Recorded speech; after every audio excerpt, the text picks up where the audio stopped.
Desde prensamercosur.org presentamos nuestro programa Radio Podcast Enlace Iberoamericano, con base en España y Portugal y con el resto de la comunidad iberoamericana en la Unión Europea. Tenderemos puentes de comunicación e integración con personas y temas de nuestro interés. Radio Mercosur y su Enlace Iberoamericano, presentado desde España por Javier Pertierra, se emitirá los jueves en vivo y en directo. Enlace Iberoamericano, que comenzará a las 13 horas en Brasil, Argentina y Uruguay, 12 horas de Bolivia, Paraguay, Chile, Cuba y Venezuela, 11 horas de Colombia, Ecuador y Perú, 10 horas de México y Centroamérica, 18 horas de España. Escucha Enlace Iberoamericano en la radio y podcast Mercosur de www.prensamercosur.org. Hola, muy buenas, querida audiencia de Enlace Iberoamericano, perteneciente al grupo Prensa Mercosur. Hoy el tema que vamos a tratar en este Enlace Iberoamericano es de AUPA. Vamos a tratar sobre la vid, el vino y otras bebidas espirituosas en la historia de nuestra Iberoamérica. Y también un apartadito para ese agroturismo que favorece y facilita esta vid y vino. Por lo tanto, tenemos hoy a un invitado de lujo, que es Juan José Salado, y ahora a Marcelino Díaz González, un ingeniero agrónomo, graduado superior en viticultura y enología, y a su vez propietario de las bodegas de su mismo nombre, Marcelino Díaz. Es pionero en el cava en Extremadura y ha escrito sobre la vid y el vino, y tiene un componente literario histórico que hacen que sea el más indicado para hablar de esta historia del vino y de estas bebidas. Y además de contar con Marcelino Díaz González, el tema también de la agroturismo será con Juan José Salado, que es el secretario general de Iberatur. Y hoy quisiera señalarles que tenemos un encuentro iberoamericano de turismo rural en Colombia, y les paso a comentar esta cuña que resume claramente ese encuentro en la voz de un hermano colombiano. Colombia por primera vez será sede del Encuentro Iberoamericano de Turismo Rural en 2024.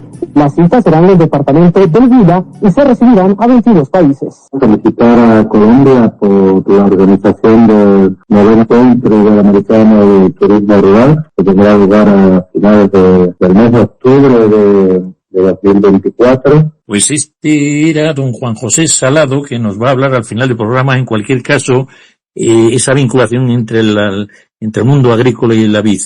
Y además quería señalar que son de Almendralejo. Es una hermosísima ciudad cercana a la capital de Extremadura, Mérida, y cercana también a Cáceres y por lo tanto a Portugal, y de esas vinculaciones vamos a hablar. Pero recuerdo que en Almendralejo yo tengo, entre otros amistades, a don Juan Corcovado y a su mujer Eli, que fueron las que me introdujeron en este maravilloso mundo de Almendralejo, y desde su guitarra siempre añoró a esas tierras maravillosas. Y decir que en Almendralejo, pues, ustedes conocerán a Espronceda, aquel poeta que escribió ese poema maravilloso, y perdónenme, para resaltar a Almendralejo, que tiene un museo en dicha ciudad, y el poema es aquel famoso de: con 10 cañones por banda, viento en popa, toda vela, no corta el mar, sino vuela un velero bergantil. Se acordarán, pues esto mismo en ese museo de Espronceda está en Almendralejo, unido a otras maravillas, palacios, etcétera, que hablaremos con nuestros invitados Juan José Salado y Marcelino Díaz González. Quisiera decir que Marcelino Díaz González se ha brindado también a hablarnos del Museo de la Ciencia del Vino, que está en el mismo Almendralejo. Y yo quisiera ahora solamente unas pequeñas palabras de Marcelino Díaz González mientras paso a los corresponsales, de que pudiera comentarnos un poquito sobre ese Museo de la Ciencia del Vino en Almendralejo. ¿Puede comentarnos algo? Y luego ya paso a los corresponsales de México y de Paraguay. Dígame, don Marcelino. Tiene que si me permite, tiene que poner el micro y ya está. Quitar el micro, y si no pasamos a los corresponsales. No se preocupe, Marcelino, es darle en el micro un toquecito. Es el problema que tiene el directo. Vale, ahora ya está. Bien, dígame sobre el Museo de la Ciencia del Vino, ¿qué puede decirnos? Pues mira, se creó ya hace unos 20 años y es un museo muy peculiar. Está sobre una antigua fábrica de alcohol que fundara mi padre con otros empresarios más del vino y aborda la cultura del vino desde sus orígenes en España, bueno, en la antigüedad, y cómo llega a España y a Extremadura, y va clasificándose, el visitante va pasando por ciertas dependencias y él mismo va viendo la evolución de la vid y del vino hasta llegar a nuestros días. Eso en la parte inferior. Incluso hay unos apartados para hacer análisis sensorial, es decir, detectar aromas existentes en todas las frutas y las bebidas fermentadas, y por eso se llama de las ciencias del vino. Y después ya en la parte superior pues tiene todo lo que son los utensilios utilizados para la elaboración y el cultivo de la vid y elaboración del vino. Bien, se encuentra situado justo al lado de la Plaza de Toro, que es la única plaza de toro del mundo en el cual existe una bodega debajo de las andanadas de 1 millón de litros. Es una bodega enormemente curiosa, de un interés turístico y enológico muy grande, ¿no? Entonces es una visita muy grata, muy adecuada y demás. Yo ahora en estos momentos me encuentro construyendo un nuevo museo, que es el Museo del Cava de Almendralejo. Como fui creador del cava hace 42 años y tengo encerrada en mí mismo y tengo todos los elementos del cava en Almendralejo de estos 42 años, pues lo voy a exponerlo al público en un museo que abrirá las puertas para antes de final de año. Pues muchas gracias, y creo que hay una innovación en ustedes de siempre, y me imagino que familiar, que hablaremos luego, y es este nuevo museo que usted anuncia del cava, además de que su familia ha estado incorporado al de las ciencias del vino. ¡Qué maravilla! Pues ahora que pasamos a nuestro corresponsal en Ciudad de México, la metrópolis más grande del mundo de los hispanohablantes. En Ciudad de México nos encuentra don Roberto. Dígame, don Roberto Ceballos, ¿qué puede ocurrir en una ciudad tan grande que nos dé a conocer?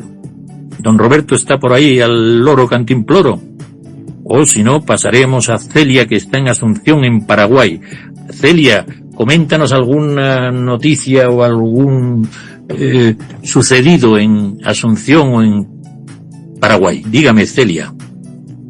Muy buenas tardes. Acá es justo el mediodía en Paraguay.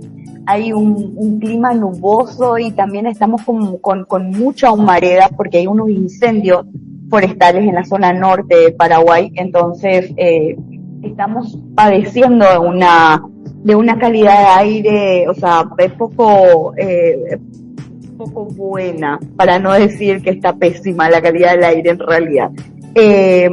Bueno, ya que estamos hablando de vinos y otras bebidas, les quiero comentar que acá en Paraguay nuestra bebida tradicional es la caña paraguaya, que se elabora a partir del mosto o de la caña de azúcar.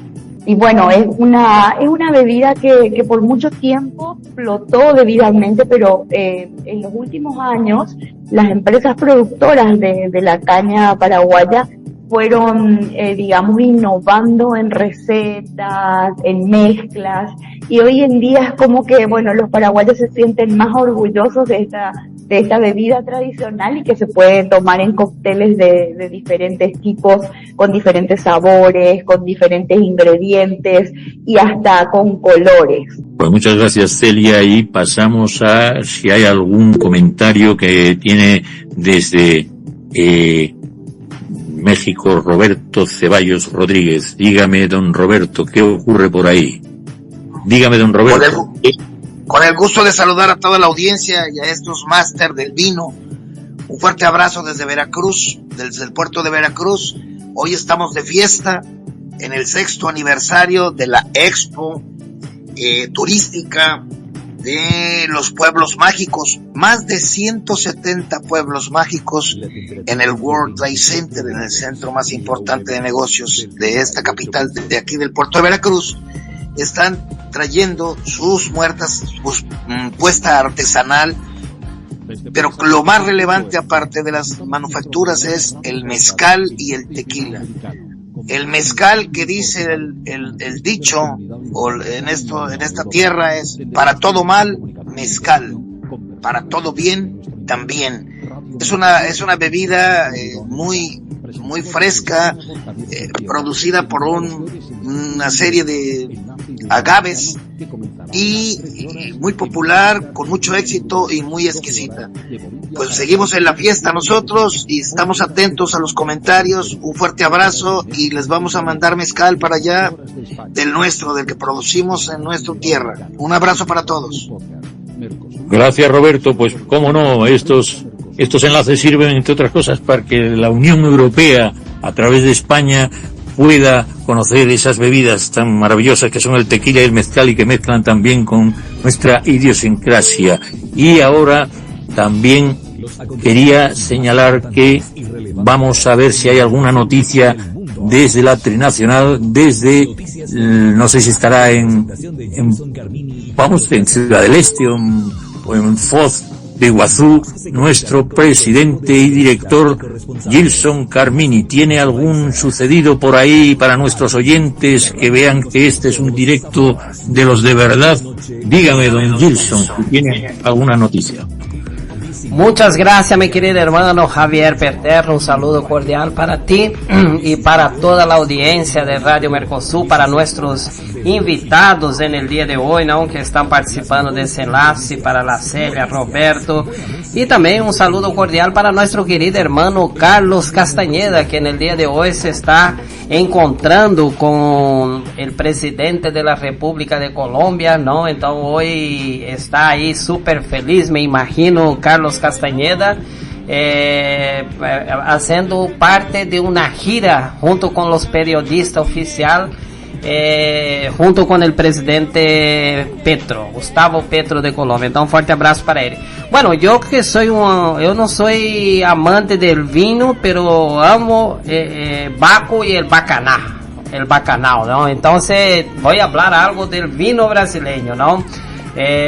Acá en Brasil, Baco Wine Heavens es el primero resort del Brasil, un lugar especialmente para la gente que le gusta el vino. Entonces está situado sobre la Serra Gaúcha, donde el recorrido por ahí se extiende mucho más que apenas un resort. Las personas conocen las plantaciones diversas de la región, y dentro de ese tour vinícola que se hace, también es posible conocer datos técnicos que mucha gente de otros países viene a conocer para poner en práctica nuevos emprendimientos. Entonces esa experiencia es muy importante, ya que Brasil uno de los productores acá junto con Argentina de vino muy grande. Tenemos ahí inclusive Calhandra, ¿no?, que está en el centro de Brasil, un lugar que era totalmente improbable que se existía vino, y hoy a nuestra querida Adriana Carvalho hizo posible esa realidad con estudio y todo más, hizo un ecosistema para poder producir el Shiraz, también otras especies, ¿no?, de vinos ahí, pero el más conocido es el Shiraz y el Tempranillo, para poder ganar títulos a nivel nacional e internacional. Y hoy el vino que no era para existir es uno de los más, solicitados del mercado. Entonces, así, Javier, vamos a escuchar a nuestros maestros para saber ¿qué más podemos preguntar respecto del vino? Fuerte abrazo. Fuerte abrazo, y vamos a hacer una pequeña parada en Miami, en Florida, en Estados Unidos, porque nos acompaña unos segunditos Brigitte Ripamonte, de nuestro podcast hermano, defensor del medio ambiente, de la mujer emprendedora y sobre todo de la buena marcha de las féminas latinas, que es Brigitte Ripamonti desde Miami. ¿Tiene algún sucedido o algo que comentarnos, doña Brigitte Ripamonti? Bueno, pues a 6 semanas, don Javier, muchas gracias por compartir este espacio con nosotros. Sí, invitarlos a la COP16. Tenemos 6 semanas de entrar a disfrutar la fiesta de la biodiversidad más importante en Cali, Colombia. Fue una apuesta medioambiental un poquito extraña en una región muy importante porque no tantas personas conocen del tema, pero es la fiesta en donde deberíamos estar todos los actores del mundo, porque se habla de conservación de la Amazonía, de las regiones que tienen agua y de la importancia del agua para la vida y para la comida, el alimento y la agricultura. Así que los invito a todos. De octubre 21 a noviembre 1 estaremos enfocados en esta fiesta maravillosa y somos los organizadores del pabellón de agua, en donde queremos que tanto la sociedad civil, la empresa privada y gobierno se junten a celebrar lo que es una apuesta para salvar el planeta y el agua y tener una sostenibilidad a corto y mediano plazo para una región tan importante como América Latina. Muchas gracias, don Javier, y siga con su maravilloso podcast porque pues hoy día vamos a escuchar de vinos y de todo lo que hay para unir a la gente a través de la cultura y los pueblos latinoamericanos, iberoamericanos, como dice usted, que promueve tanto esta hermandad. Pues bienvenidos a todos y gracias, y los esperamos en la COP16 en Cali, Colombia. Gracias a ti, Brigitte, y claro que vamos a estar de alguna manera presentes, aunque sea con el programa, en esa maravillosa feria internacional del medio ambiente en Cali, Colombia. Ahora, don Marcelino, si me permite, don Marcelino Díaz González, ingeniero agrónomo, graduado superior en viticultura y enología, propietario de Bodegas Marcelino Díaz y un gran articulista y historiador de la historia del vino, que también fue pionero del cava y que nos comentó que están iniciando un museo del cava que complemente al Museo de la Ciencia del Vino. Me atrevo a preguntarle, ese origen al mundo de la uva, del vino, de la vid, ¿cómo puede comentarnos que es su vinculación originaria con este mundo tan maravilloso de nuestros vinos y viñedos? Don Marcelino. Bueno, gracias, Javier. Mi vinculación parte de que soy el menor de 9 hermanos de Marcelino Díaz Sánchez y de Ángela, salmantinos que se establecieron en Almendralejo, negociante del aceite, pero que se impregnó de la cultura del vino y desde el año 31 inició la elaboración de vinos y la cultura y el cultivo de la vid. Por lo tanto, yo me he criado en ese ambiente de correr perdigones entre las viñas, de ayudar al cultivo de la vid, sobre todo a la vendimia, para que no quedara ningún vago de uva en los campos. Y por supuesto en la bodega, pues ayudar a que no faltara cualquier avería que hubiera de cualquier utensilio, pues con el caballo, llevarlo al carpintero, al herrero o al guarnicionero, ¿no? Bien, desde muy pequeño estuve integrado en el mundo de la vid y del vino, y por lo tanto, cuando decidí hacer estudios universitarios, pues opté por hacer ingeniero agrónomo, especializándome en industrias agrarias. Con lo cual iba a estudiar de cerca la elaboración de vinos.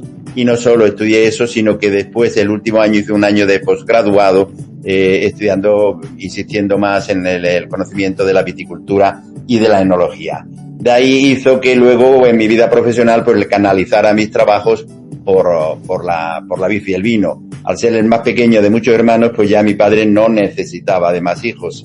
Y bueno, pues estuve trabajando como ingeniero agrónomo pues en diferentes zonas vitivinícolas de España, hasta que en el año 76 falleció mi padre y me vine a hacerme cargo de los negocios de vino. Y esa es mi historia desde entonces aquí, que esto fue en el año 76, pues hasta ahora que me acabo de jubilar y acabo de ceder la bodega, el día a día de la bodega y demás, pues estoy dedicado al vino y sigo dedicado al vino a través de estudios, de escritos y por supuesto, como tengo todo el material de elaboración de cava y toda la historia de los 42 últimos años y primeros años del cava en Almendralejo, pues he decidido crear este museo. Así que sigo con toda la actividad y con la actividad de los viñedos, por supuesto. ¿Y puede comentarnos dentro de este mundo vinculado a la vid, esa innovación y usted fue pionero, su familia, en la introducción del cava en Extremadura hace 42 años, me parece que le he escuchado, y podía hablar un poco de esta incorporación a las tierras extremeñas del Cava y lo que supuso para usted este hallazgo, y me imagino que estará dentro de las denominaciones de origen, etcétera, y del relanzamiento. Háblanos de ese mundo del Cava que se hermana con el del vino, pero que tiene sus peculiaridades. Pues sí, así es. El conocimiento de la elaboración del Cava lo tenía como consecuencia de los estudios académicos. Precisamente el año que hacía yo el curso de posgraduado es cuando se creó la denominación de origen Cava. En España se venía elaborando vino espumoso desde los años 60-70 del siglo XIX y se comercializaba como champán. España suscribió en el 50 y algo un acuerdo entre diferentes países para respetar las denominaciones de origen. Es decir, champán solo podían utilizar aquellos productores de vides y de vino que estuvieran en la región de Champaña y que tuvieran inscritos sus viñedos, sus bodegas. Jerez solo lo puede utilizar Jerez, aquellos productores de vinos de Jerez, y Rioja y Ribera Guadiana en Extremadura. Entonces hubo que cambiarle el nombre de champán por cava o cueva en catalán. Pues eso se hizo en el año 72. Entonces yo conocía la teoría de cómo hacerlo. Y estando ya aquí en el año del 78, 80, con otro amigo también muy aficionado al mundo del vid, ingeniero también, decimos, ¿por qué no hacer cava? Podríamos hacerlo, porque teníamos las variedades. O sea, la denominación de origen, un marco legal que regula, protege, define y protege un alimento de calidad producido en un origen determinado. Bueno, y entonces pues hay un reglamento en el cual se especifican las variedades, el ámbito geográfico, cómo se debe elaborar, cómo se debe comercializar, etcétera, etcétera. Bien, el ámbito geográfico que se creó en aquel entonces, en el 72, no se pusieron de acuerdo los productores catalanes y no catalanes de definir el marco. ¿Por qué? Porque había en San Sadurní, Codorníu, que era el más importante, Sadurní tenía en Lérida, Raimat, otro estaba en Gerona, otro en Tarragona, en Rioja había cavas también. Por lo tanto, el Ministerio dijo, bueno, pues si nos ponéis de acuerdo, el ámbito geográfico va a ser la geografía española. Y lo importante es hacer el método tradicional, consistente en hacer una primera fermentación, obtener un vino base que luego se va a embotellar y se le va a añadir mosto y levadura y se va a tapar herméticamente y se va a producir una segunda fermentación en la botella, en la cual va a tomar la espuma, es decir, el carbónico se va a producir en el interior del vino y va a quedar en él. Bien, y tiene que tener una crianza mínima de 9 meses. Y las variedades que fueron las que se definieron en aquel entonces. Entonces, este hecho de que el ámbito geográfico fuera toda la geografía española, de que en mi familia tuviéramos una de las variedades aptas para elaborar cava, que es la Macabeo, que era la Macabeo, y de que yo tuviera bodega y que conociéramos el método tradicional, pues ¿por qué no lo íbamos a hacer? Entonces se nos ocurrió y en 1982 yo di de alta en el Consejo Regulador mi bodega y mis viñedos y junto con este amigo y otro más nos pusimos a hacer el cava. Al año siguiente ya ellos decidieron hacerlo por otras partes y yo seguir con esto y bueno, ¿qué ocurrió luego en el año 86?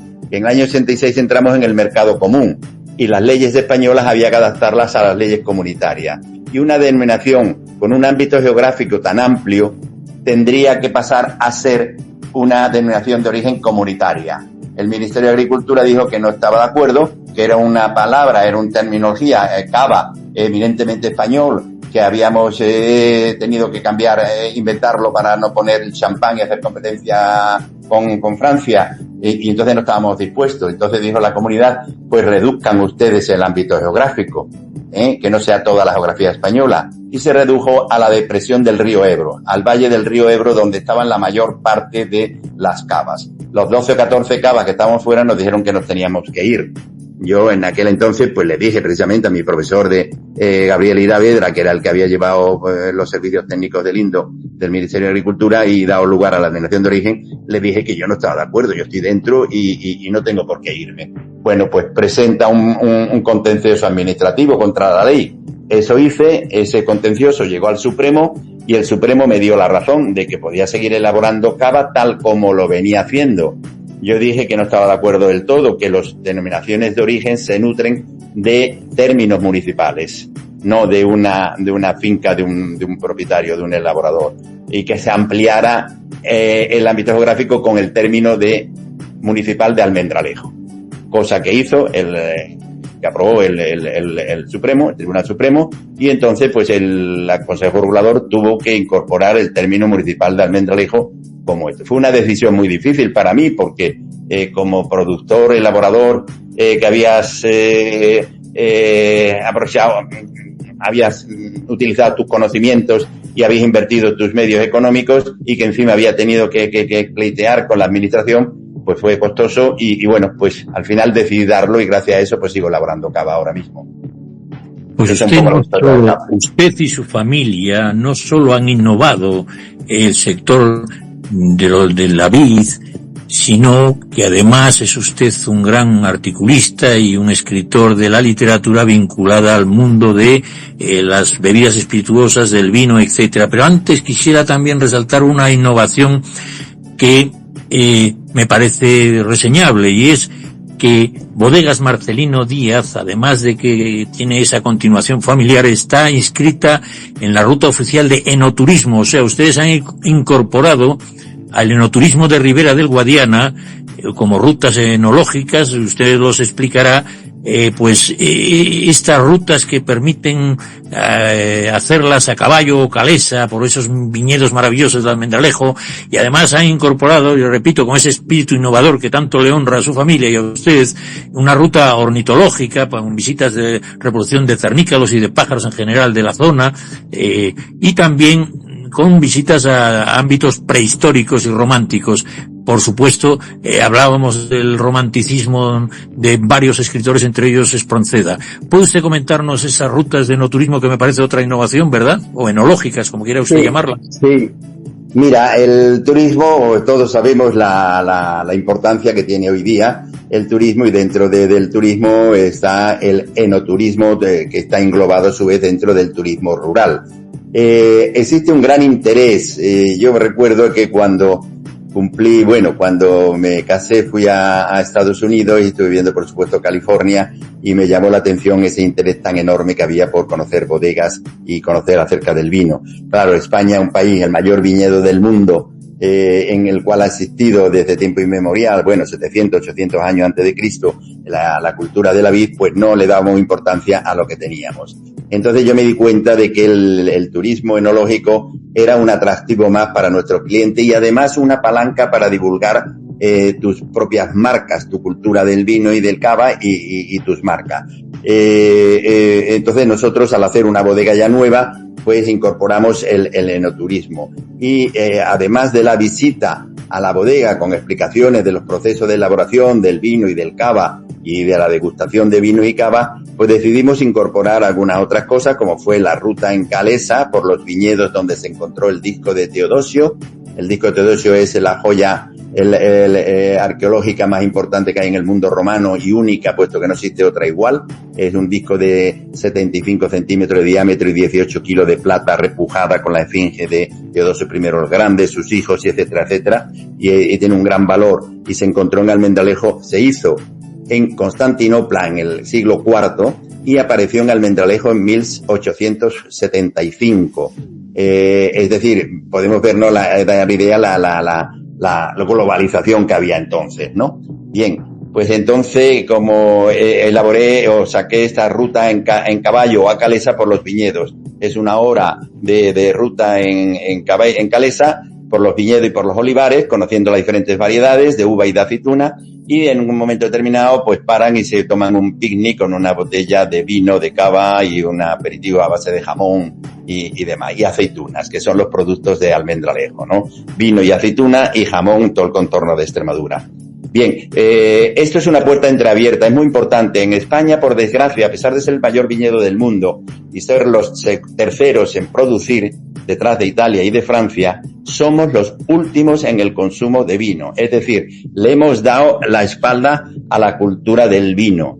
Y hemos adoptado otras culturas que no tienen nada que ver con nosotros, como son las colas y las cervezas, que proceden de Centroamérica, Norteamérica, o sea, de Norte Europa, Centro y Norte Europa, o los whisky, rones y ginebra, que somos los máximos importadores. Sin embargo, no desarrollamos la cultura. De los 77 litros que consumíamos en los años 70 a los 17. Yo estoy ahora en Uruguay, y en Uruguay, un país más reciente, más joven en el mundo del vino, pues consumen 22 litros por habitante y año. Y nosotros, con los 85 millones de turistas que nos visitan, consumimos solo 17, con lo cual el español, y de Madrid para abajo, pues apenas nada, ¿no? Entonces, pero todo el mundo quiere ver una bodega, todo el mundo quiere cenar en una bodega, todo el mundo quiere casarse en una bodega. Entonces el enoturismo es una puerta entreabierta que nos permite a los bodegueros, a los industriales, dar a conocer nuestra propia cultura.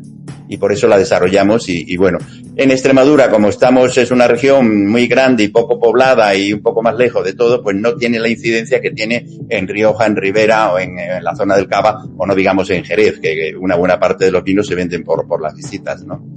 Es una actividad muy bonita porque además hay un nivel cultural en los visitantes del mundo del vino. Hay un nivel cultural grande y bueno, te ayuda incluso a crear muchas amistades.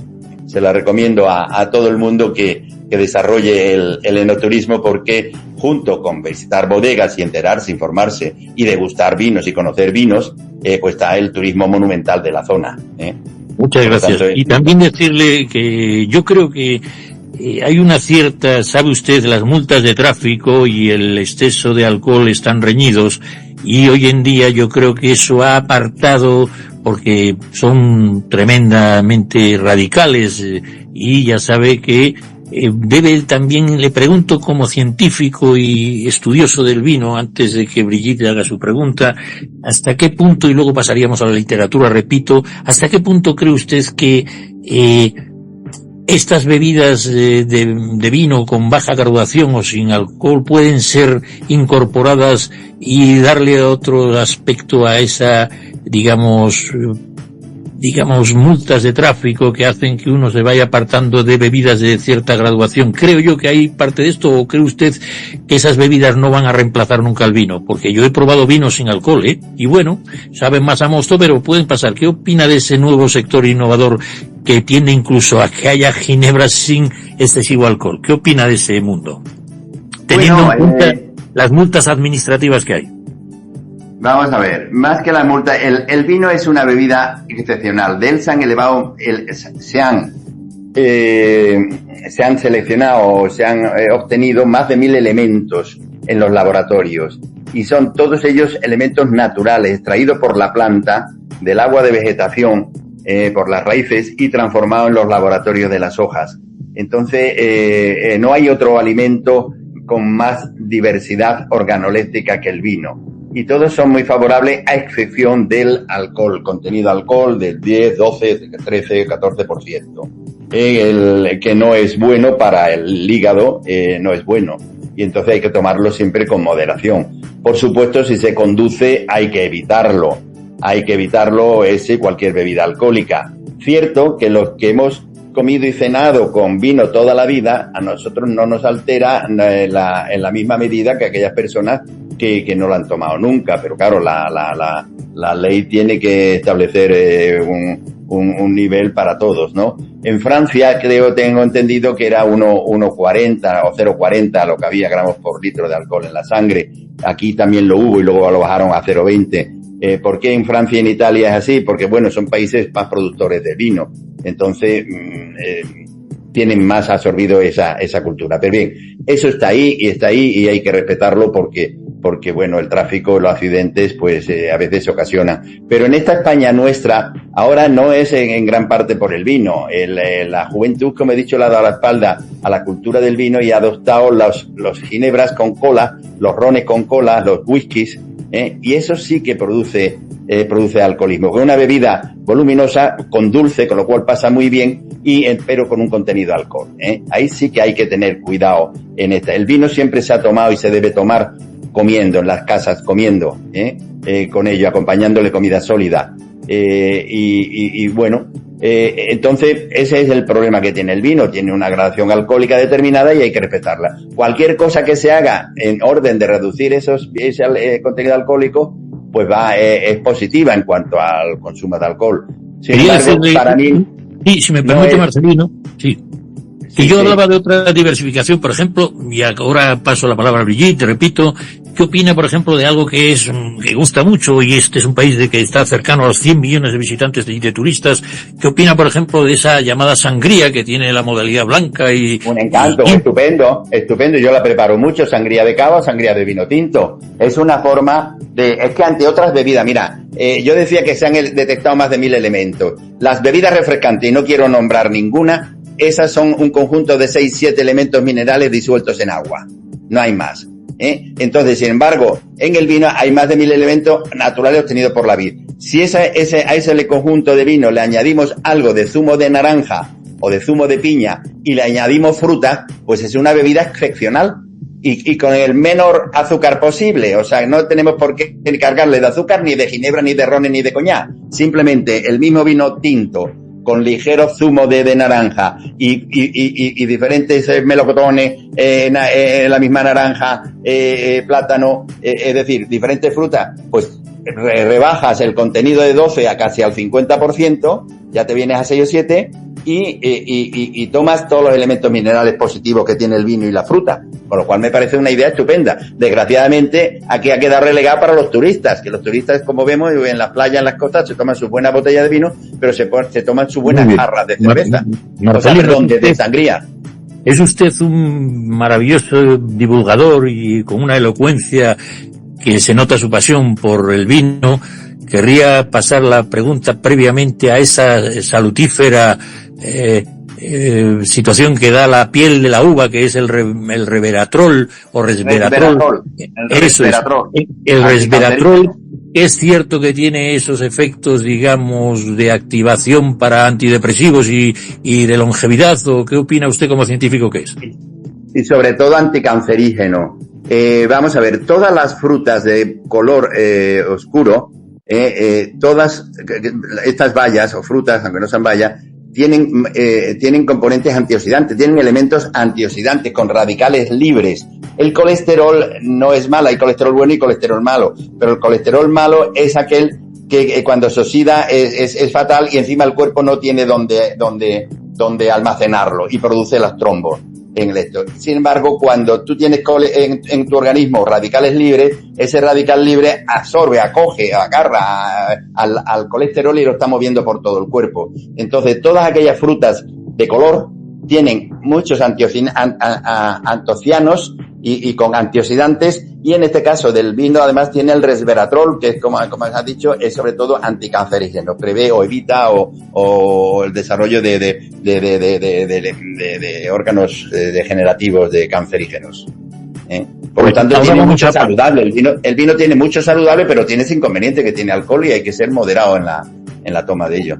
Muy bien, pues, y ahora quería pasar a su aspecto y a cómo se vinculó con el mundo literario, pero me parece que tenía Brigitte una pregunta pendiente mientras estábamos hablando de lo salutífero del vino, y si quiere, Brigitte, por favor, haga la pregunta, y perdóneme, pero bueno, como estábamos enfrascados en la salud del vino y en las variantes, pues no vi su mano virtual. Dígame, Brigitte, Gracias, dígame, Miami, esa es lo maravilloso. Sí, dígame. Marcelino, bueno, está aprendiendo obviamente de un tema de vinos que es fantástico. Acá somos grandes consumidores en Estados Unidos de vino, pero yo le quiero preguntar, ¿cuál es el reto de las vinícolas en una región que está con una presión hídrica tan importante como España? ¿Cuál es el reto de ustedes para proteger esta industria a mediano y largo plazo, entendiendo que cada vez que nos tomamos una botella de vino se utiliza una cantidad de recurso hídrico tan alto donde ya escasea? ¿Cuál es el reto actual de ustedes? Sí, efectivamente, el cambio climático está haciendo que un país totalmente meridional como era España, en el cual el cultivo de la vid se daba en todo y se da en toda parte, en toda la geografía, con excepción de la cornisa cántabra, vasca y demás, pues el cambio climático está planteando grandes problemas. Yo lo estoy sufriendo mucho como viticultor. Mis cosechas de uva llevan 5, 6, 7 años que se han reducido a la mitad, incluso habiendo hecho plantaciones nuevas que en los primeros años, 10, 12 años, cuando más uva da. Bueno, pues se han venido a la mitad y es consecuencia del déficit hídrico que hay. Bueno, es un problema gordo. ¿Qué hay que hacer? Pues bueno, utilizar el mejor forma los recursos acuíferos que haya. Es decir, por ejemplo, el Avid no tiene un gran consumo de esto y todo el viñedo que hay en regadío, casi todo, se está poniendo con el sistema de gotero, es decir, localizado junto a la planta el gotero. Y entonces, pues se le aplica en función de lo que se tenga esto. Estoy en contra de que hay ciertas zonas, excepciones en el centro de España, en el cual tienen un acuífero enorme, el acuífero 55 o algo así, en el cual pues tú pinchas y a escasos metros tienes todo el agua que quieras, y están produciendo uvas, cultivándose viñedos con producciones grandes de uva y de mala calidad, que está haciendo que se perjudique aquellas otras producciones que no tienen esos regadíos, esas aguas, y que dan vinos de más calidad. Bien, con eso estoy en contra. Sí estoy a favor de que haya un goteo de apoyo, un riego de apoyo, siempre que tengas el recurso hídrico. Nosotros aquí ahora mismo no lo tenemos en gran parte. Había un proyecto en Tierra de Barro de poner 15.000 hectáreas de riego que consumirían 35 hectómetros. Pero bueno, por las circunstancias que sea, todavía no se ha puesto en riego. Sí, es un verdadero problema para las zonas meridionales. Sin embargo, estamos produciendo en Asturias, en Cantabria, en Inglaterra, se está produciendo en zonas que antes era impensable cultivar la vid, pues ahora se está produciendo. Entonces, ese cultivo de la vid va a ir derivando hacia zonas de más altitud y de más pluviometría. Es un verdadero problema, pero bueno, pues está, pues no sé, buscándose variedades. Ahora tenemos, mi querido Marcelino, no solo me apetecería hablar de esa película que fue un éxito comercial tremendo de Marcelino Pan y Vino, que usted habrá conocido porque es de nuestra casi generación y que era uno de los éxitos comerciales y de crítica de la historia del cine español, y que se basaba en una novela que hablaba de un niño abandonado en la institución de los franciscanos y que orando pues ante un crucificado toma vida y comienza a comunicarse el crucificado con Marcelino. Todo ese maravilloso que usted recordará porque tiene el nombre de mi hermano Marcelino. Pero pasábamos ahora a su maravillosa literatura del mundo de los vinos. Y La vid y el vino en el mundo de Hernán Cortés es una publicación que usted tiene en Dialnet, en Unirrioja, en Dialnet, en internet. Cualquier persona que ponga La vid y el vino en el mundo de Hernán Cortés de Marcelino Díaz González tendrá casi unos 600 páginas para ver la profundidad de su divulgación, ¿no? Y yo quisiera que pasáramos a hablar de esa vinculación con la literatura, y después retomaríamos el tema de los espirituosos, ya que estaríamos en la literatura, y eso que usted habló de que Hernán Cortés fue el primero en aplicar el injerto del cultivo de la vid, y usted me indicó incluso había unas ordenanzas que impulsó en esas zonas en el 1524 a plantar 5.000 plantas de vides. Tiene usted un estudio profundísimo. ¿Puede hablarnos usted de ese origen, de cómo se le dio por trasladar esa pasión que siente usted por el vino de la vid y del vino al mundo de la literatura, y sobre todo a Hernán Cortés, que como sabrán nuestros escuchantes y oyentes es de Medellín, cercano al pueblo suyo de Almendralejo, como otro y pariente de Pizarro, cacereño, o sea, dos extremeños que pues tuvieron mucho que ver con el descubrimiento y del continente. Coméntenos usted un poquito esa vinculación también con la literatura, ¿no? Sí, con mucho gusto, Javier. Ya he informado de que, vamos a ver, previo al 19, en Almendralejo existe un grupo de profesores de enseñanza media que con una capacidad de trabajo enorme, y entre ellos hay algunos historiadores muy importantes, concretamente Ernesto Mira Caballo, natural de Carmona, pero casado y residente en Almendralejo. Es un hispanista de los más importantes que hay ahora mismo en el mundo. Tiene escrito sobre todos los personajes relevantes de la conquista, descubrimiento y conquista de América. Bien, entonces estos son conocidos míos. Yo pertenezco a la Asociación Histórica de Almendralejo y tengo frecuente contacto con ellos. Entonces, como sé que estaban preparando, entre 2 o 3 o 4, preparando este congreso, porque las autoridades extremeñas no le pareció oportuno, la Universidad de Extremeña, que era la que tenía que haber hecho, no le pareció oportuno. Parece que las cosas con América, ahora la historia de España empieza en el siglo XVIII o XVII, XVIII. Y bueno, entonces yo, como he dicho, recordaba que en el curso de posgraduado, don Luis Hidalgo, un gran viticultor, un gran ingeniero especializado en la vid, y gran conocido de todos los productores americanos de vides, pues nos daba clase y nos dijo que Hernán Cortés, en sus ordenanzas de 1924, cuando se hizo cargo del poder en México,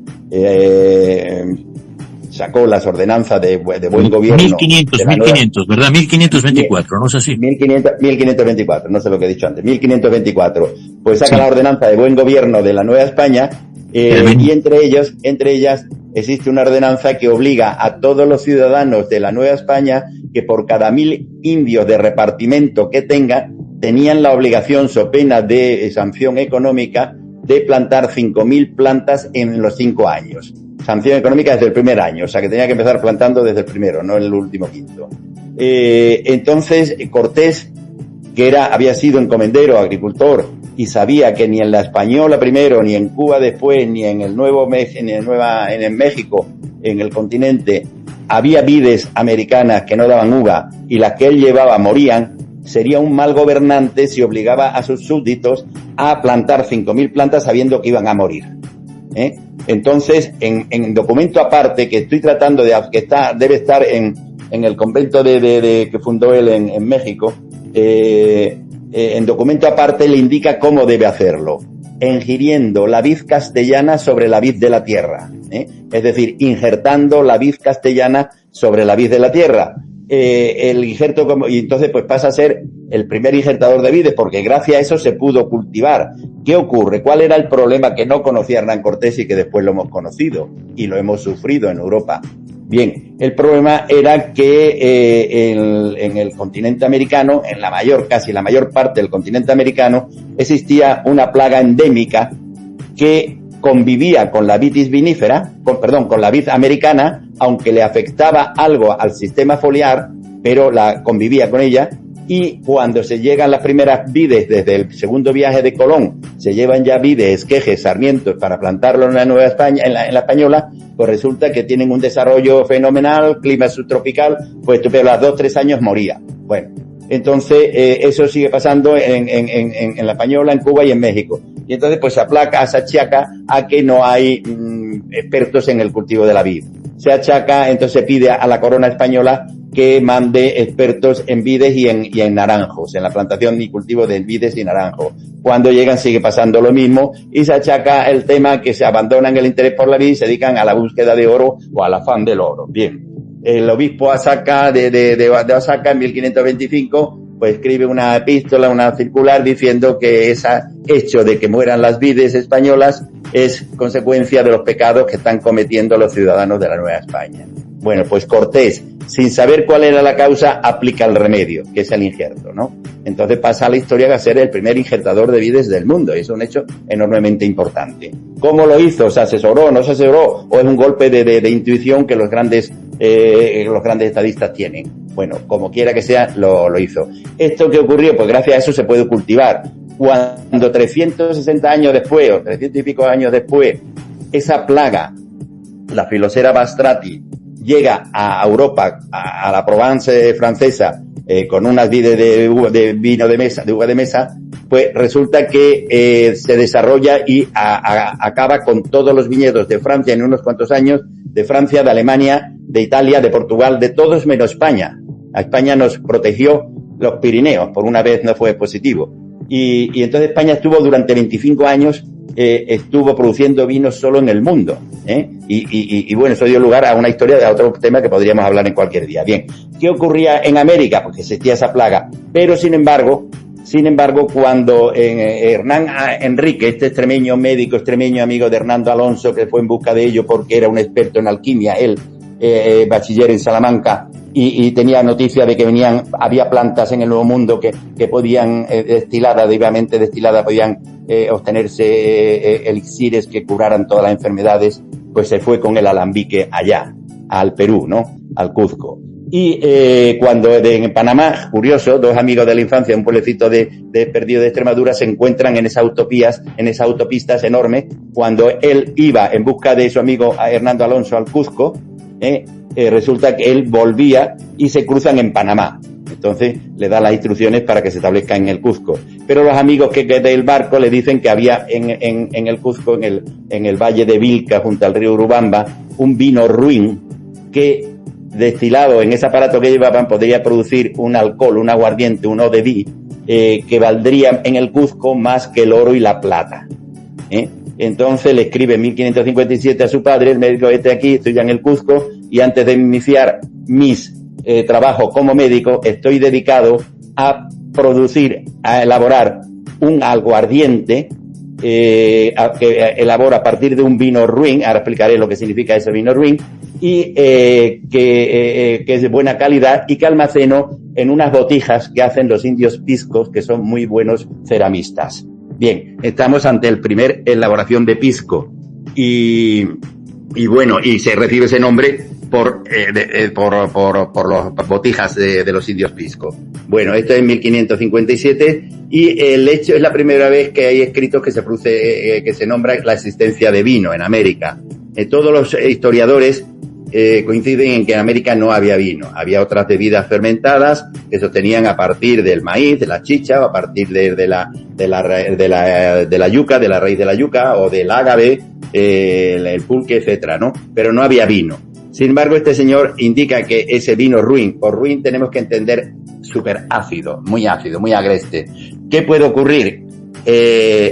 Y nos indica también de que las plantas de vides plantadas por sus antepasados, los amigos, por sus familiares, se progresan adecuadamente, se desarrollan adecuadamente. Bueno, ¿qué ocurre? Esta filosera, esta plaga, que estaba extendida por todo eso, nunca consiguió atravesar la cordillera de los Andes, nunca. Por lo tanto, la estrecha franja de 14-16 kilómetros que hay entre la cordillera y los mares del sur, del mar Pacífico, estaba exenta de la enfermedad. Por lo tanto, tú podías plantar, igual que plantaba en España, un esqueje de un sarmiento de vide y se desarrollaba la planta. Bien.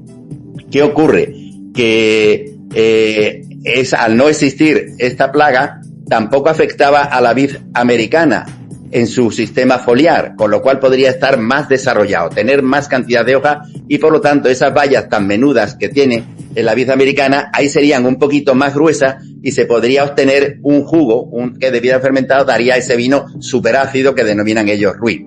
En el valle de... Don Marcelino, nuestra audiencia y nuestros oyentes creo que comprenden la importancia que usted le da y la pasión que le pone a los aspectos, llamémosle, técnicos, y también señalar que esa metáfora del injerto puede servir para lo que luego desde allá fue esta fusión, esta mezcla de razas que integramos en nuestra pues evolución, digamos, del descubrimiento.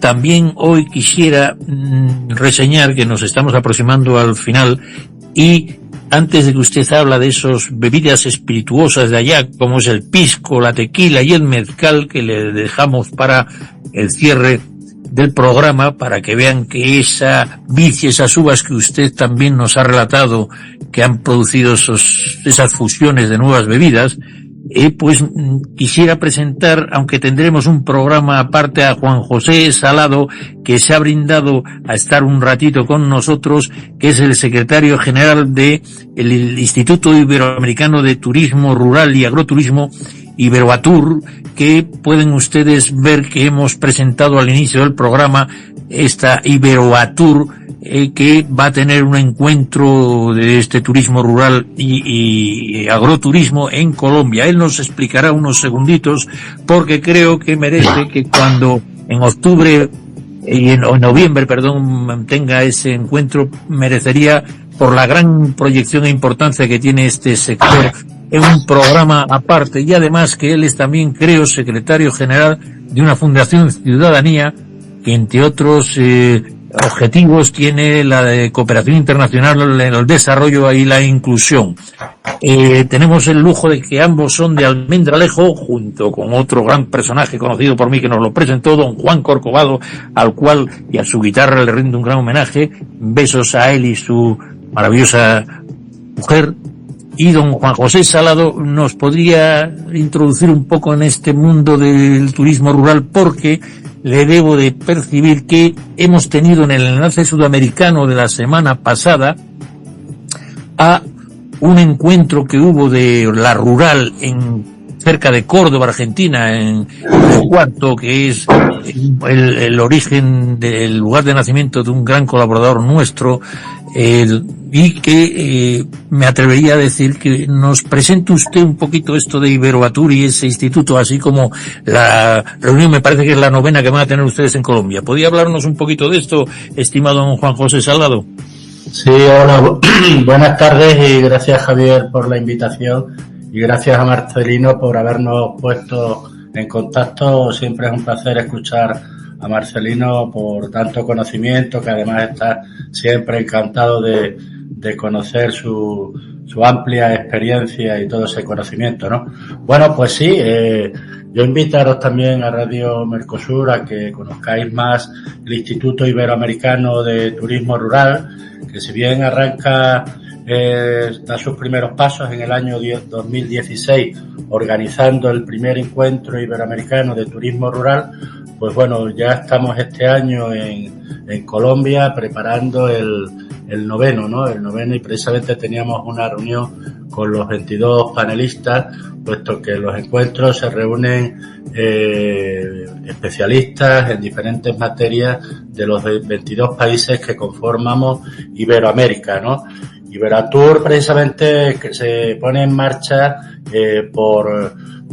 sobre todo por empresarios, pequeños empresarios que tienen sus establecimientos de turismo rural pues en comunidades campesinas, en pequeñas localidades, donde ponen en valor toda esa riqueza medioambiental, patrimonial, cultural, gastronómica que hay en cada uno de los países, ¿no? Y precisamente eso es lo que tratamos de compartir en los encuentros, como este que celebramos en Huila del 5 al 10 de noviembre y que ya tendremos oportunidad de hablar, ¿no? Se pone en marcha precisamente para contribuir a los procesos de desarrollo territorial, ¿no? Creemos que el turismo rural también tiene un potencial, bueno, tiene un gran potencial que se descubrió precisamente todavía con mayor fuerza a raíz de la pandemia, ¿no? Del COVID.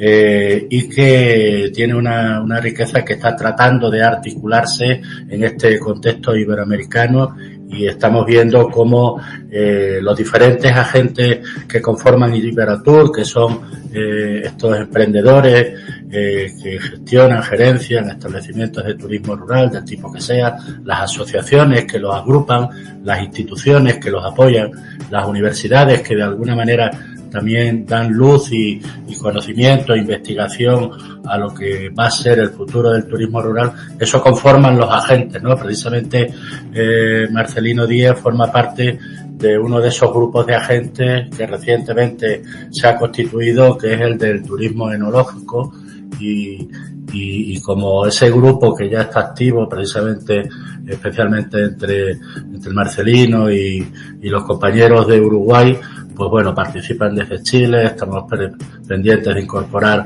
a Argentina, a otros países, para que de alguna manera, Portugal por supuesto, ¿no?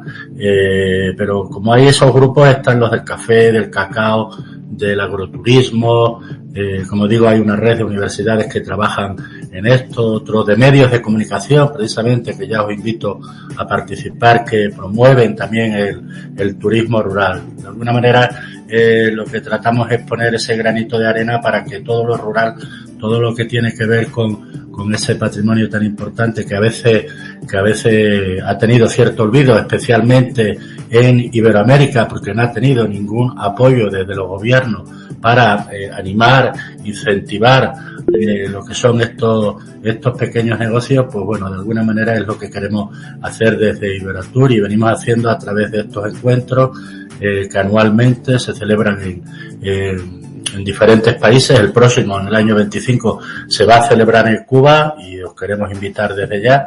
Y, en definitiva, ponernos también a vuestra disposición para, bueno, dar voz a estos... Tendremos un programa de la importancia que se merece el Instituto Iberoamericano de Turismo Rural y Agroturismo, y me parece que desde la dirección tienen una pregunta. Nuestro Jason, dígame usted si tiene alguna pregunta. Me parece que usted está levantando la mano, ¿no? Perfecto, mi querido hermano Javier. Bueno, primeramente, excelente la charla, ¿no? Y acá nos está llegando muchísimas preguntas de los oyentes sobre cómo se puede afiliar, ¿no?, a la fundación, principalmente para la promoción del turismo en Argentina y también en Brasil. Entonces, cualquier información que nos deje contigo para que nosotros podamos pasar a varios oyentes que nos están escribiendo queriéndose afiliar a su negocio para estar, para que conste también ese roteiro turístico del vino que ellos están haciendo ahí, tanto en Argentina como en Brasil. Pues si nos puede decir la fundación o en cualquier caso esta agrupación de Iberoaf, vamos, de la Iberatur, es un instituto, es diferente. Yo sí, no sé, cambiar. Como bien decías, dirijo la Fundación Ciudadanía y soy el secretario general de Iberatur, y simplemente poniendo un correo a contacto @iberoatur.org con el interés. Es una organización además y una asociación. Vamos a decirlo más lento para que nuestros lectores lo tengan. Contacto @Iberoatur, Iberoamérica Turismo. de Turismo. Eso es iberoatur.org.org. Contacto @Iberoatur, que es el Instituto Iberoamericano de Turismo Rural.org. Y también señalar que tienen ustedes un encuentro en breve en Colombia. Podía volver a decir esto, y el siguiente en Cuba. El noveno, y podía decir las fechas un poquito del de Colombia. Sí, el noveno encuentro iberoamericano de turismo rural se va a celebrar en Huila. Concretamente va a ser del 5... ¿Cerca de dónde queda Huila para que nuestros oyentes, porque este es un mundo muy grande, ya yo le llamo aquí Españita, porque ya solo Brasil son 17 Españas, ¿por dónde queda más o menos? ¿Cerca de alguna ciudad que pueda, grande, de Colombia? Bueno, Neiva es la capital de Colombia, está como... la capital de la región de Huila. La región de Huila, sí. Está Neiva. como... Sí, está en la parte centro occidental del país, y ya digo, una zona muy interesante que vamos a poder visitar durante esos días. Las inscripciones están abiertas. Vale. ¿En la página esta o en cualquier caso en contacto en la página de dónde? En la página web de iberoatur.org ven toda la información. Venga, Iberoatur, Instituto Iberoamericano de Turismo Rural y Agroturismo. Interesantísimo, tendremos algo probablemente después de que haya tenido el encuentro. Y ahora pasamos de nuevo, si me permite, don Juan José Salado, para finalizar con Marcelino Díaz González, que nos hable un poquito de estas bebidas que, derivadas de la uva y de la destilación que llevamos. Pues yo quisiera que contara brevemente un poquito sobre lo que representó la historia del pisco, que proviene de la uva y que se llevó allí injertada, y de la tequila y el mezcal, que sustituyeron de alguna manera al pulque anterior al descubrimiento. Pero en cualquier caso puede hablarnos un poquito del pisco, cómo se fue, digamos que hoy está discutido entre Perú, como bien sabe. Y también del Singane, ¿no? El Singane es una bebida de uva boliviana. Singane en Bolivia, el Singane, sí. Ahora lo comento. Abro primero un poquito de esas bebidas espirituosas, de esas tres también. Sí, venga, del pisco ya he mencionado cuándo y cómo se produce el primer pisco. El pisco es un destilado de vino. Un destilado, es decir, se cultiva la vid, se obtiene un vino que luego va a ser destilado en unos alambiques o en una columna de destilación, y va a dar lugar a un producto de unos 30 a 40 grados de alcohol, que se va a consumir tal como aquí, igual que aquí se consume el orujo o la grappa en Italia, o l'eau de vie en Francia, ahí se consume como tal, o bien el pisco sour, que es lo que yo creo que más fama le ha dado, es decir, es una combinación de pisco con soda y alguna otra cosa más. Bien. Entonces, el pisco, como, bueno, sabemos que la historia del Perú y de Chile están estrechamente relacionados. A Chile se llega desde el Perú, desde Cusco, ¿no? Y toda la cultura baja de que había en Cusco, pues baja hasta Chile. Entonces, si se obtiene en el año 557 el primer pisco, pues lógicamente se produciría allí cuando se elaboran los vinos, se destilan los vinos que había en Chile.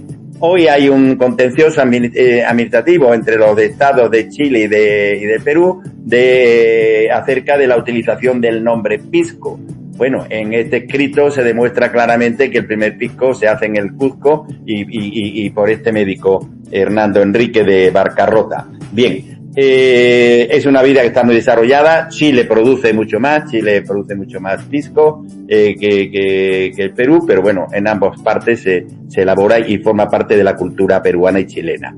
El cigane es algo similar que se hace en Bolivia y se hace a partir, curiosa, de la variedad moscatel. Es decir, hay plantaciones de moscatel que se cuidan mucho, porque claro, el destilado, igual que pasa en coñac en Francia, pues mientras mejor sea el cultivo, mientras más mejor esté hecho y se coja más adecuadamente las uvas con no mucho alcohol, pero que tenga un contenido en acidez, es muy bueno, pues entonces estos lo hacen a partir de la variedad moscatel y hay unas producciones importantes de cigane en Bolivia. Bien, en cuanto al pulque, el pulque era la bebida fermentada que existía en México.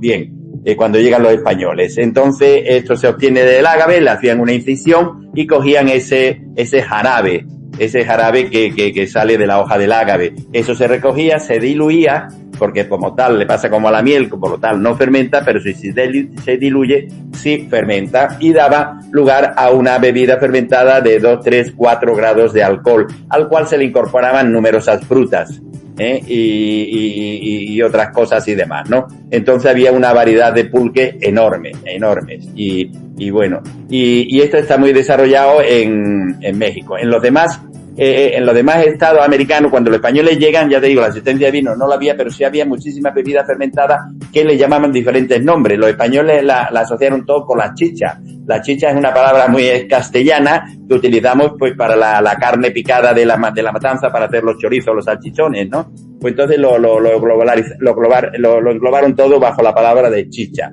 Pero en cada zona se hace y se sigue haciendo de una forma diferente. Normalmente a partir del maíz, que se hacía masticado por mujeres y niños y escupidos en una artesa, o bien por el cazabe, la raíz de la yuca debidamente pelada y troceada, también la masticaban mujeres y niños para que la enzima que tienen en la saliva rompieran las grandes cadenas de polipéptidos y lo transformaran solo en un esto de glucosa. Bien.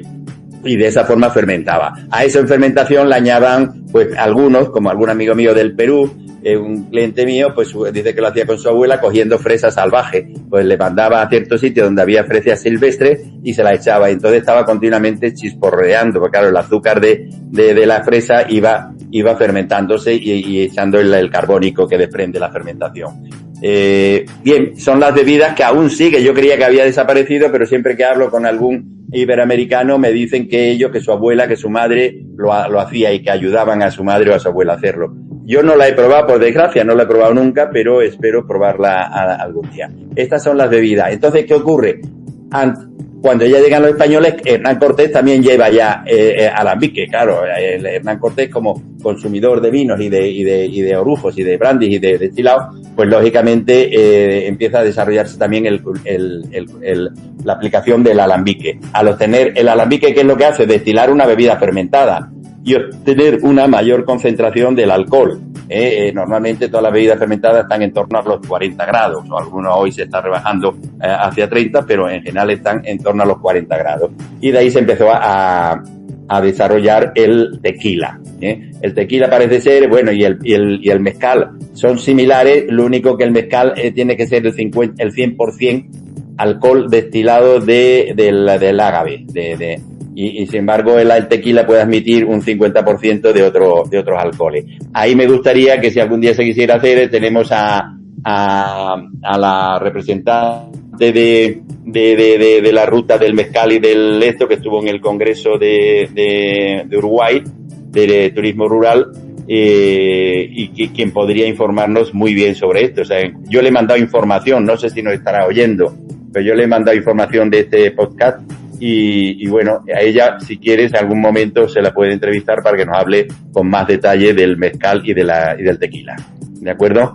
Muchísimas gracias, y creo que, salvo que don Juan José Salado quiera decirnos alguna otra cosa o algún corresponsal, Celia, debemos despedir el programa, y don Marcelino Díaz, muy agradecidos, seguiremos vinculados a ese maravilloso lugar que es la patria de Espronceda y Almendralejo, y creo que también tienen ustedes, que me gustaría, si no tienen otra cosa, que me hablaran de esa Fundación Juste, que yo espero tener en este programa, por la importancia que tiene ante la Unión Europea la reivindicación de nuestros, digamos, historia desde Carlos V hasta todo lo que representa, pues, la patria de Medellín, de Cortés y de Pizarro, etcétera. ¿Podrían hablarnos un poquito de esa Fundación Juste, o qué visión tiene o qué vinculación tiene usted, don Marcelino, con esa fundación tan importante? Bueno, yo escasamente, tengo que la conozco. Juste es un monasterio que está en el norte de Cáceres, en un enclave precioso, divino, que fue escogido por Carlos V para pasar sus últimos últimos años allí. Entonces existe la Fundación Juste Europea, que es, digamos, donde la imagen o se conmemora o se premia a aquellos representantes de la Comunidad Económica Europea que hayan destacado por su afán europeísta, ¿no? De esto nos podría hablar nuestro muy buen amigo común, que es Juan Corcovado, que es caballero de Juste, y nos podría hablar con más detalle, o a lo mejor también Juan José Salado podría hablarnos de ello. Pero bueno, es una institución europea que tiene por fin el preservar la cultura europea y premiar a aquellos dignatarios, aquellas personas de Europa que se han distinguido, o no Europa, que se han distinguido por su afán europeísta, ¿no?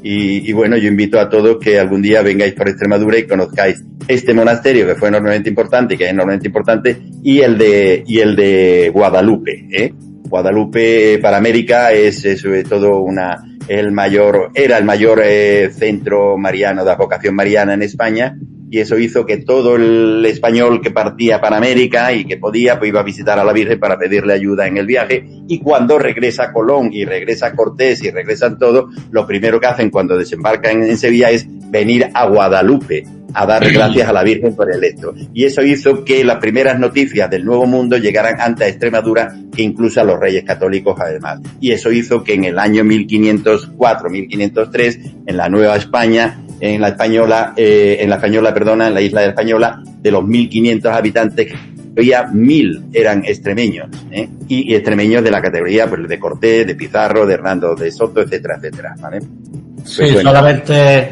ampliar que recientemente empieza a llamarse la Fundación Academia Europea e Iberoamericana de Juste, y que precisamente es en Guadalupe donde tiene la sede de esta parte iberoamericana de la Fundación. Pues muy bien, buenas tardes y queridos oyentes, buenos días allá desde esta orillita de mi Españita plural. Hoy en Enlace Americano hemos tenido a Juan José Salado y Marcelino Díaz González, que nos han hecho un recorrido fascinante a través de la historia y cultura de las bebidas espirituosas y de nuestro vino, y desde los viñedos hasta los alambiques hemos explorado el mundo del pisco, del ciguane, del tequila y del mezcal y tantas otras joyas líquidas que sin duda nos unen. No podemos hablar de estas bebidas sin mencionar, como bien señaló don Marcelino Díaz, el ingenioso injerto que Hernán Cortés realizó combinando la uva española con las variedades nativas. Esto simboliza ese hermanamiento y la función de lo europeo, español, portugués con lo amerindio y africano. Es un recordatorio de cómo nuestras culturas se entrelazan y de cómo nuestras culturas se enriquecen mutuamente, creando algo nuevo y maravilloso que es esto que nosotros llamamos Iberoamérica. Y así, queridos oyentes, mientras levantamos estas copas, hay que recordar que cada sorbo de celebración es una celebración por nuestra diversidad y que esperamos que sea inclusiva y que nuestra historia compartida siga más unida y fraternal que nunca. Como dijo alguna vez, creo que un sabio extraño, que el vino es la poesía embotellada. Pues brindemos por la mezcla, por la fusión, por esa belleza de lo diverso. Y hablando de poesía, nos despedimos con una sonrisa y aquello que decía el lugareño que nació en Almendralejo, donde es Juan José Salado, donde es Marcelino Díaz González y donde es don Juan Corcovado, un gran poeta y guitarrista, y decía esa poesía que acababa del pirata diciendo que es mi barco mi tesoro, que es mi Dios la libertad, mi ley la fuerza y el viento, mi única patria la mar que nos une, este charco atlántico y pacífico que siempre nos ha unido. Esperemos siguiendo enlazándonos en este Iberoamérica plural. Con mucho cariño me despido de todos ustedes. Un fuerte abrazo. Desde prensamercosur.org presentamos nuestro programa Radio Podcast Enlace Iberoamericano, con base en España y Portugal y con el resto de la comunidad iberoamericana en la Unión Europea. Tendremos puentes de comunicación e integración con personas y temas de nuestro interés. Radio Mercosur y su Enlace Iberoamericano, presentado desde España por Javier Pertierra, se emitirá los jueves en vivo y en directo. Enlace Iberoamericano, que comenzará a las 13 horas en Brasil, Argentina y Uruguay, 12 horas de Bolivia, Paraguay, Chile, Cuba y Venezuela, 11 horas de Colombia, Ecuador y Perú, 10 horas de México y Centroamérica, 18 horas de España. Escucha Enlace Iberoamericano en la radio y podcast Mercosur de www.prensamercosur.org.